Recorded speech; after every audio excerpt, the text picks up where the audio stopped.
दिल्लीमध्ये झालेल्या कार्यक्रमात शरद पवार यांनी एकनाथ शिंदे यांची स्तुती केल्यानंतर त्यांचा सत्कार केल्यानंतर शिवसेनेच्या वतीनं टीका करण्यात येते। उद्धव ठाकरे यांनी देखील याच्यावरती नाराजी व्यक्त केली आणि याच सगळ्या संदर्भात बोलण्यासाठी अंकुश काकडे सर आहेत। सर, ही अशा पद्धतीची टीका ही कसं बघताय? कारण नाराजी देखील व्यक्त केलेली आहे उद्धव ठाकरे यांनी। नाही, साहित्य आणि राजकारण यांची गल्लत केली जाते। संजय राऊतांनी काल नवी दिल्लीमध्ये झालेल्या कार्यक्रमाच्या संदर्भामध्ये त्यांची नाराजी व्यक्त केली, पण ती काही शोभनीय नाही आहे।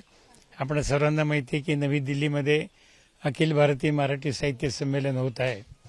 पवारसाहेबांनी यापूर्वी अनेक साहित्य संमेलनांना उपस्थिती दाखवली, परंतु पहिल्यांदाच संमेलनाचं स्वागताध्यक्षपद यावेळेला पवारसाहेबांकडे आलेलं आहे आणि संमेलनाचं स्वागताध्यक्षपद आले असल्यामुळे साहित्य संमेलनाच्या संदर्भात जे कार्यक्रम असतील त्याला उपस्थित राहणं त्यांचं क्रमप्राप्त ठरतं।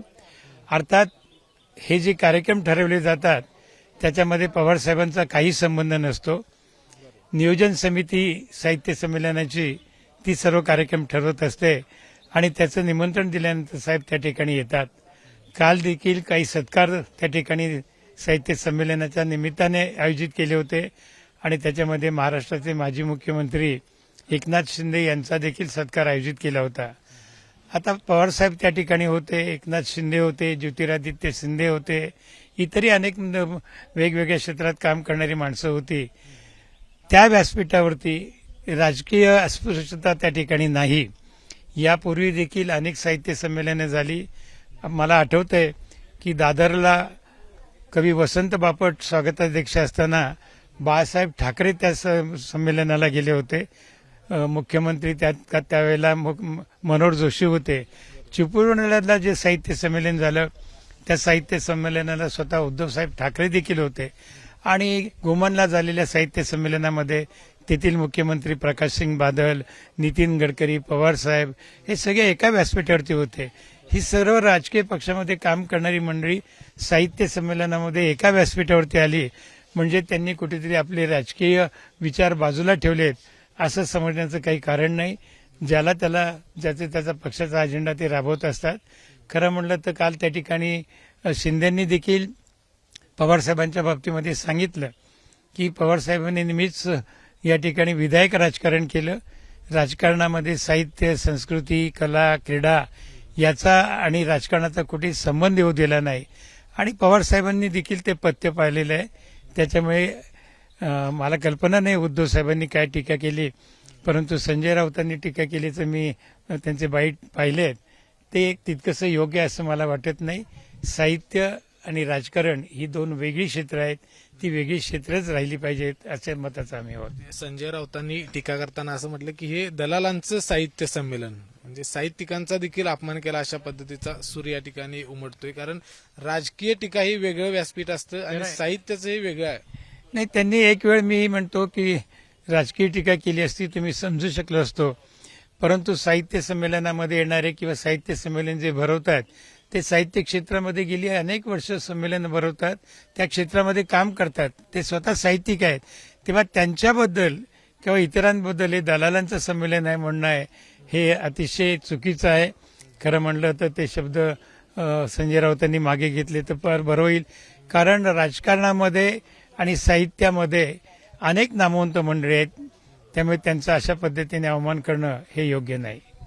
उद्धव ठाकरे यांनी देखील या संदर्भात नाराजी व्यक्त करताना असं म्हटलं की पवारसाहेब त्या कार्यक्रमाला जाणं जर टाळलं असतं तर बरं झालं असतं। नाही, पवारसाहेब स्वतः लोकसभेचं अधिवेशन, राज्यसभेचं अधिवेशन चालू आहे, त्या निमित्ताने ते दिल्लीमध्ये आहेत आणि होणाऱ्या साहित्य संमेलनाचे स्वागताध्यक्ष आहेत आणि अशावेळी दिल्लीमध्ये असून अशा एखाद्या कार्यक्रमाला अनुपस्थित राहणं हे कितपत योग्य आहे? ते जर का दिल्लीमध्ये नसते तर गोष्ट वेगळी, आणि मग जर त्या संमेलनाला दिल्लीमध्ये असून देखील साहेब गेले नसते तर पुन्हा त्याच्यावरती सुद्धा एक वेगळी टीका झाली असती की पवार स्वागताध्यक्ष त्या ठिकाणी आहेत आणि एकनाथ शिंदेंच्या कार्यक्रमाला ते गेले नाहीत। त्यामुळे अशा क्षुल्लक गोष्टीकडे आपण फारसं लक्ष देऊ नये असं मला वाटतं। महाराष्ट्राची संस्कृती आणि राजकारण याची कुठेतरी गल्लत केली जाते असं वाटतं का? आपण पाहतो की गेल्या काही वर्षांमध्ये राजकारण असेल, साहित्य क्षेत्र असेल, शैक्षणिक क्षेत्र असेल, क्रीडा क्षेत्र असेल, अशा सगळ्याच ठिकाणच्या बाबतीमध्ये थोडीशी सरमिसळ होते. खरं म्हणलं तर ज्यांनी त्यांनी आपापली क्षेत्र सांभाळवीत, ते क्षेत्र सांभाळत असताना त्या ठिकाणी कुठल्याही प्रकारचे राजकारण येणार नाही याची प्रत्येकाने काळजी घ्यावी. आणि तशी जर का काळजी घेतली तर असे कटू प्रसंग आपल्याला पाहायला मिळणार नाहीत. या सगळ्या घटनेचा, आजच्या सगळ्या या प्रकाराचा महाविकास आघाडीवर काय परिणाम होईल? मला अजिबात वाटत नाही. आदरणीय पवारसाहेब असतील, राहुल गांधी असतील किंवा इव्हन उद्धवसाहेब ठाकरे असतील, ते जरी काही आज बोलले तरी महाविकास आघाडी हे एकसंध राहण्याच्या बाबतीमध्ये तिघही एक विचाराचे आहेत. लोकसभेला आम्ही चांगल्या प्रकारचं यश संपादन केलं, विधानसभेला दुर्दैवाने आमचा पराभव झाला, पण तो पराभव जरी झाला तरी आम्ही तिघही आजही महाविकास आघाडी म्हणून एकत्रित काम करतोय. येणाऱ्या महानगरपालिकेच्या निवडणुका असतील, स्थानिक स्वराज्य संस्थांच्या निवडणुका असतील, याच्यामध्ये राष्ट्रवादी काँग्रेस पक्ष, पवारसाहेबांचा पक्ष हा महाविकास आघाडीसाठीच प्राधान्य देईल हे मी तुम्हाला निश्चितपणे सांगू इच्छितो. तर आपण बघितलं की राजकारण हे राजकारणाच्या ठिकाणी असतं आणि अशा पद्धतीची महाराष्ट्राची संस्कृती जी आहे, साहित्य संमेलन आहे, दिल्लीमध्ये साहित्य संमेलन होते आणि अशावेळी महाराष्ट्रातील एका नेत्याचं जर कौतुक केलं तर त्यामध्ये कुठलेही राजकारण आणू नये आणि या सगळ्या घटनेमुळे, या सगळ्या टीका टिप्पणीमुळे महाविकास आघाडीवर याचा कुठलाही परिणाम होणार नाही असं देखील अंकुश काकडे सर म्हणाले. कॅमेरामन निलेश शेवाळेसह विजय केसरकर, एबीपी माझा, कोल्हापूर. एबीपी माझा, उघडा डोळे बघा नीट.